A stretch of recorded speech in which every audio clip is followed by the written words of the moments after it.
नमस्कार, बिहार मिथिला न्यूज में आपका स्वागत है। मैं मनोज। देखिए, एनडीए की बैठक चल रही है। एनडीए की बैठक में भी कुछ आसान नहीं है। एनडीए की बैठक में लोजपा के नाराज होने की, जो चिराग पासवान है उनके नाराज होने की सूचना थी। लोजपा ने कहा था, पहली बार जो बात हुई थी उसमें कहा था कि हर जिले से एक सीट हमें चाहिए, हमारे अस्तित्व को हमारे मजबूत करने के लिए, हमारे वोट बैंक को, हमारे स्ट्राइक रेट को देखते हुए 100% स्ट्राइक रेट रहा है इस स्थिति में। लेकिन वहां से करते करते जो है वो उनका जो सीट का था अंत में 30 पर बात हुई, 30 से फिर 25 पर बात हो रही है और 25 से 20 पर। लेकिन ये तय हो रहा है कि 25 सीट तक चिराग पासवान को मिल जाएंगे। अगर 25 सीट भी चिराग पासवान को मिलते हैं तो दरभंगा का हाईघाट विधानसभा चिराग पासवान के हाथ हो जाएगा, तो वहां से एलजेपी का कोई उम्मीदवार होगा। हमने पहले ही आपको बता दिया था एनडीए दरभंगा का जो फॉर्मूला है वो है 5 भाजपा, 4 जदयू और 1 एलजेपी। ये पहले ही तय था और इसमें अब सीट पर फाइनल मुहर लग सकती है। और हम बता दें, अलीनगर के लेके जो बात चल रही है उसमें अभी पेंच फंस गया है।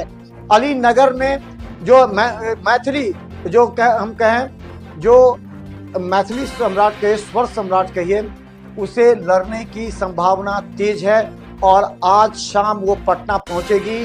कल भारतीय जनता पार्टी के मुख्यालय में मैथिली ठाकुर बीजेपी की सदस्यता ग्रहण करेगी और उसके बाद सीट पर फाइनल होगा। लेकिन हम बता दें, एक संभावना और है।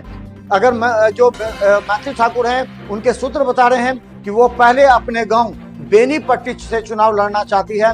बेनीपट्टी से विनोद नारायण चौधरी वहां से जीते हुए थे, 20% अधिक मत उनको आया था वहां पर कांग्रेस के प्रत्याशी से, तो वहां भी पेच फंसा हुआ है। लेकिन मैथिली ठाकुर का पहला जो प्रेफरेंस है, पहली प्राथमिकता बेनीपट्टी है।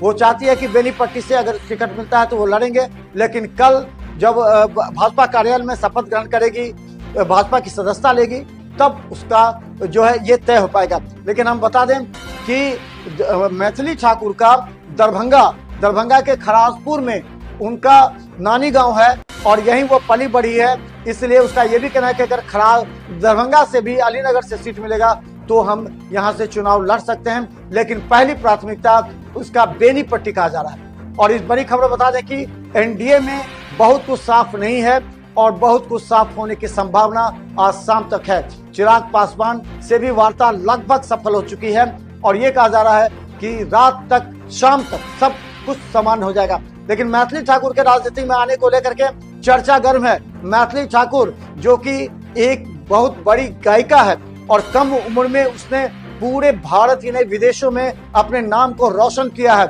और जब विनोद तावड़े ने उनके नाम का प्रपोजल दिया तो उसके पीछे एक मंशा थी कि भारतीय जनता पार्टी के अन्य सीटों को प्रभावित करने के लिए जो है वो मैथिली ठाकुर को लाया जा सकता है। तो मैथिली ठाकुर को राजनीतिक में अन्यास लाने पर कई लोग ये कह रहे हैं कि अभी वो बच्ची है, अभी राजनीति समझ नहीं रही है, इस तरह भारतीय जनता पार्टी को कहीं नुकसान ना हो। लेकिन ये भी कहा जा रहा है कि मैथिली ठाकुर पूरी तरह परिपक्वता के साथ चुनाव लड़ेगी। लेकिन आज शाम तक ये बात फाइनल हो सकती है, क्योंकि कल वो सदस्यता ग्रहण करेगी कि आखिर उसे बेनीपट्टी से लड़ेगी या फिर अलीनगर से। देखते रहिए बिहार मिथिला न्यूज। यूट्यूब में सब्सक्राइब कीजिए, हर अपडेट हर घंटे बिहार मिथिला न्यूज पर।